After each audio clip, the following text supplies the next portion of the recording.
Did you hear that? Just keep moving.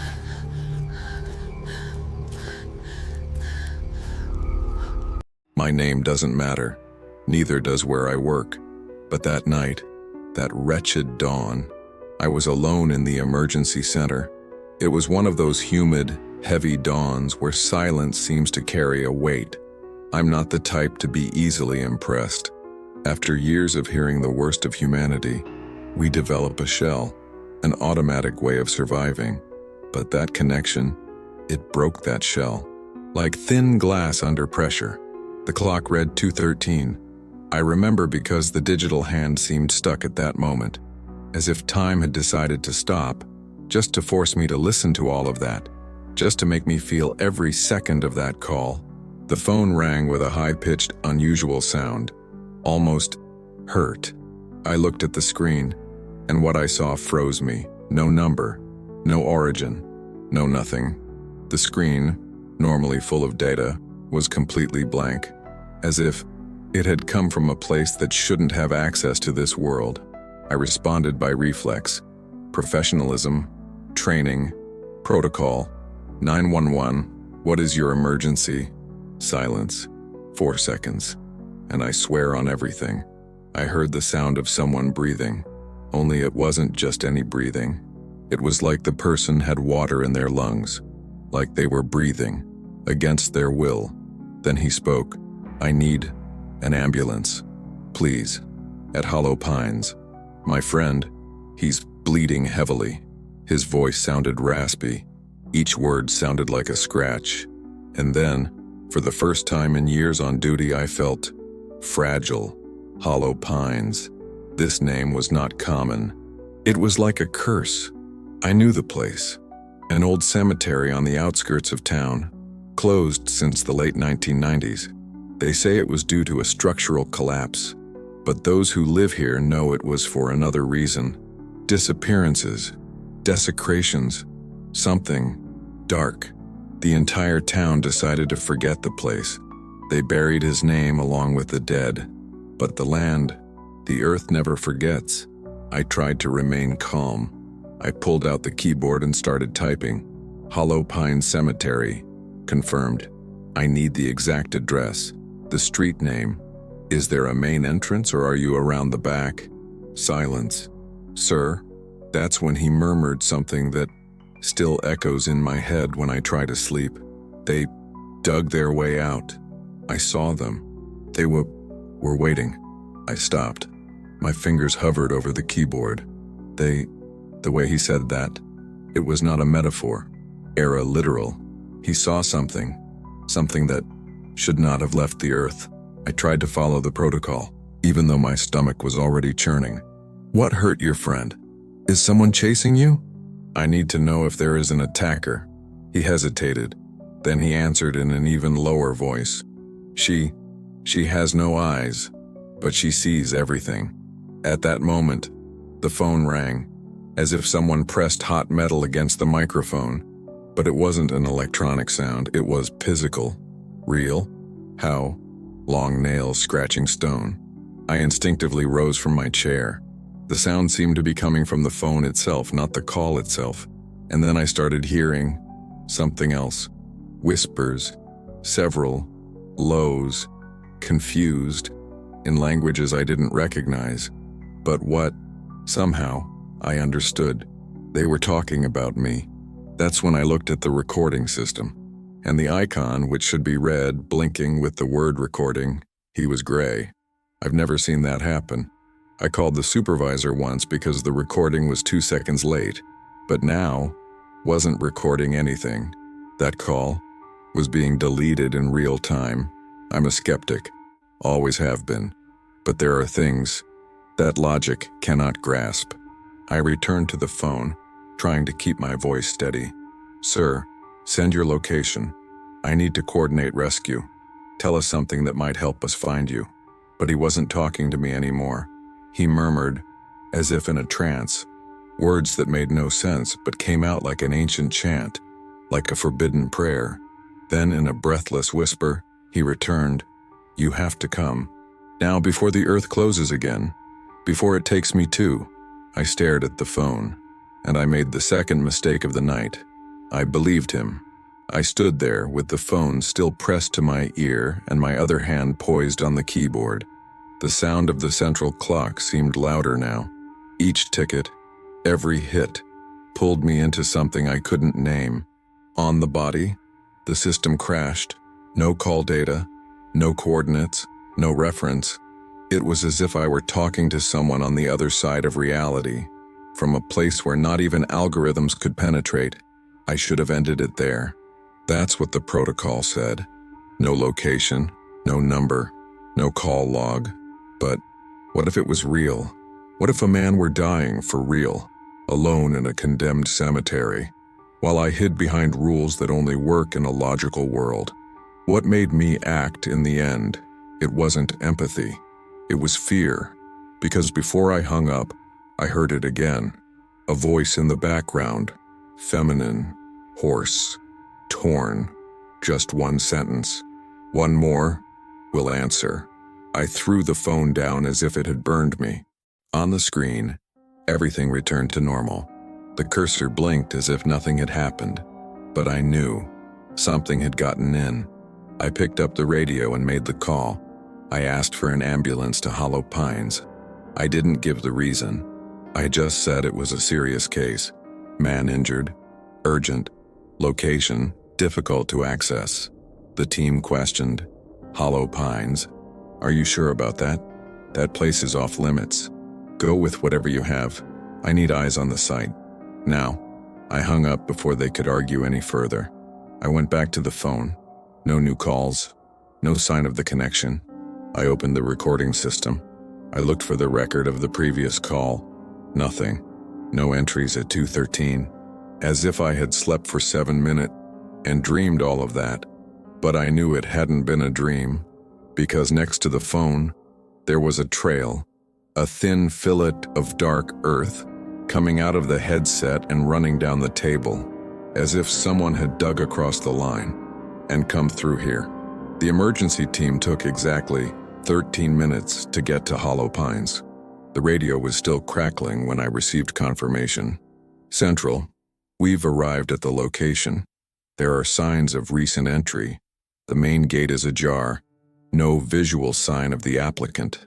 The paramedic's voice sounded restrained, like he was trying to maintain his composure, but the place was draining it from him. I picked up the phone and turned on speakerphone. The rest of the room was empty, but I wanted to hear. All advancing along the main avenue. There are open graves, earth recently removed. I stopped breathing for a few seconds. Open graves. Hollow Pines was closed for almost 3 decades. Nobody goes in there, and nobody goes out. The gates are locked, or should be. There are signs of footprints. 2, maybe 3 people have passed through here recently, but the tracks are strange. One of them appears to have been dragged. The radio crackled. For a second, I thought I heard something in the background. A whisper, like the one on the phone. Only now, coming from their side. The ambulance continued transmitting. We've reached the central part. There's a fallen statue. And, wait, silence. 4 seconds. 5. There's a sealed grave here, but there's noise coming from inside. My hands began to sweat. I pressed the earpiece to my ear as if it would shield me from hearing what came next. I repeat, there are sounds coming from inside the grave. Knocking, muffled moans, as if someone were buried alive. I gave the order. Open, immediately. But deep down, I already knew they shouldn't have done that. The noise that came over the radio when they opened the grave, it was not human.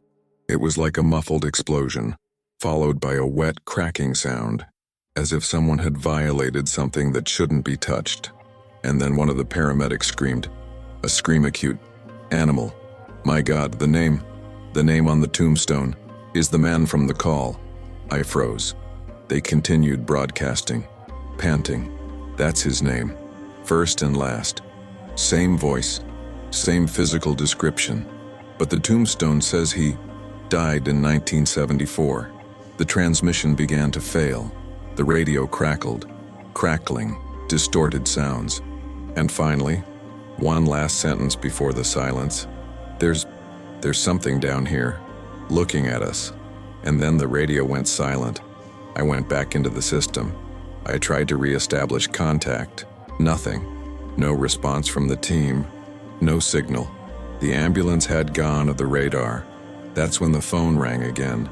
The same non-existent number, the same blank screen, and a sharp chill ran down my spine.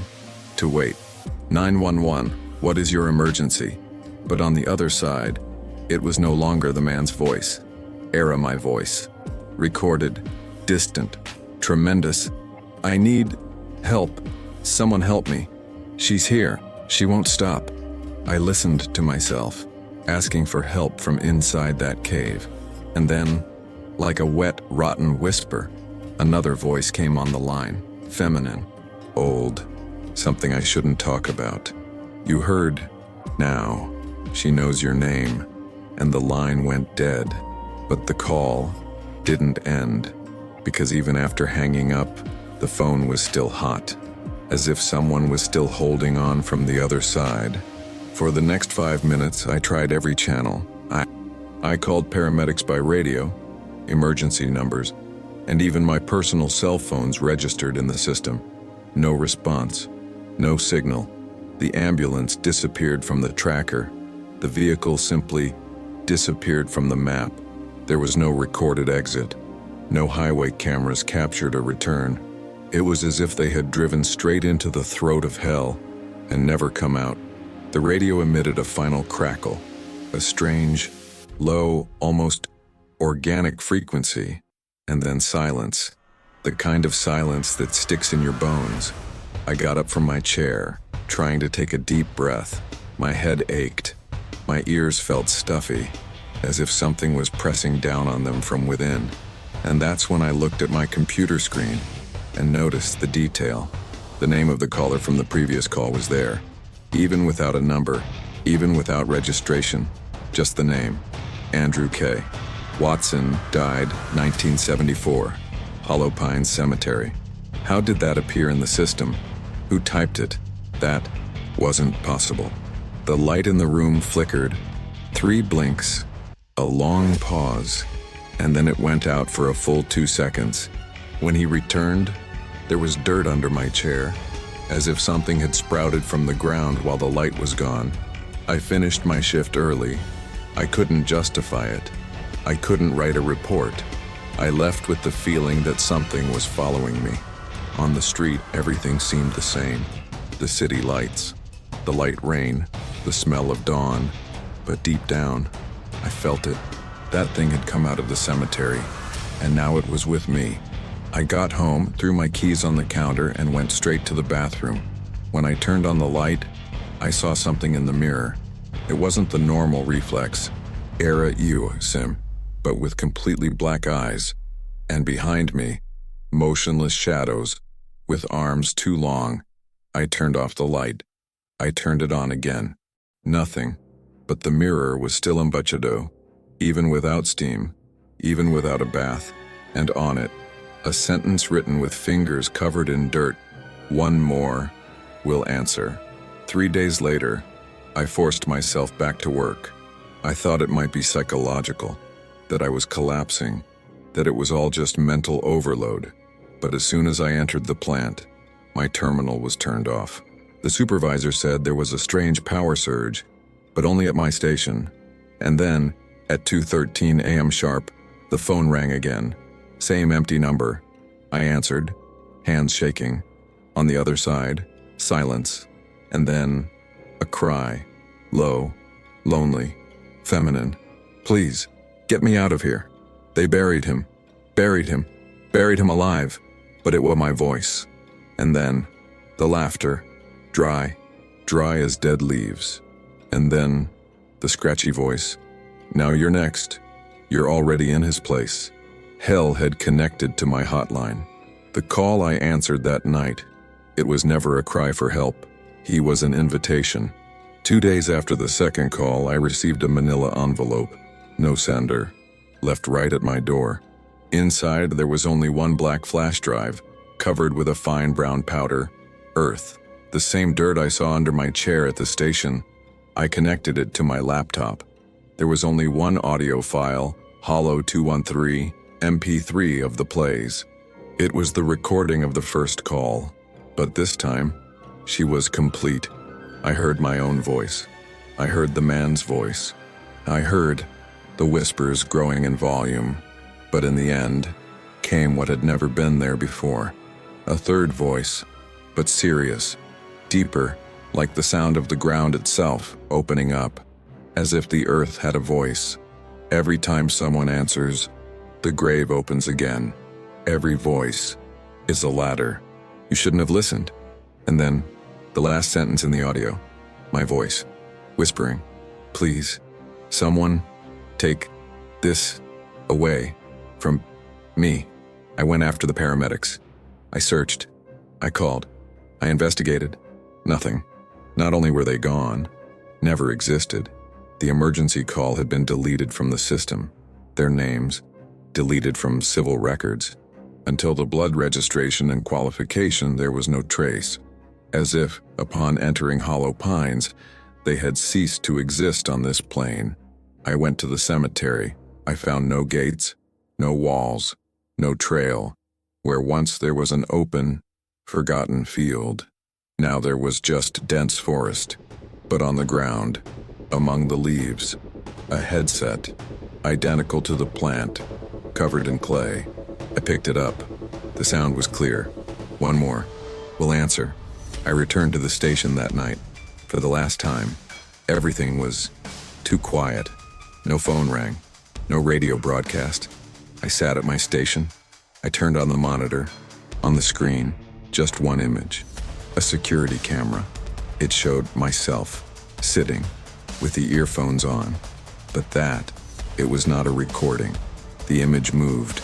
I blinked. He blinked. I turned my face away. He turned too. And behind me, in the image, figures, faceless, no mouth, with thin hands and long claws that touched my shoulders. And then, the phone rang, but not the one at the central office. My cell phone, black screen, no number. To wait on the other side, my mom, but she died 5 years ago. Son, you answered, didn't you? Mother, you should have left it to someone else. Now, they will live through you. The call dropped, but the computer screen, now showed a new emergency form, GNOME, redacted role, 911 operator, Hollow Pines status, buried. I was never seen again. Or maybe I'm in another center, on another shift, waiting for the next call. Sometimes the phone rings at 2:13 in the morning, and on the other side, you, asking for help, or buried alive. I don't know what's real anymore. But if you hear a voice calling you from within the earth, do not answer, because they don't want help. They want a new attendant. If you enjoyed this story, click the link below and discover even deeper horrors in our exclusive ebook.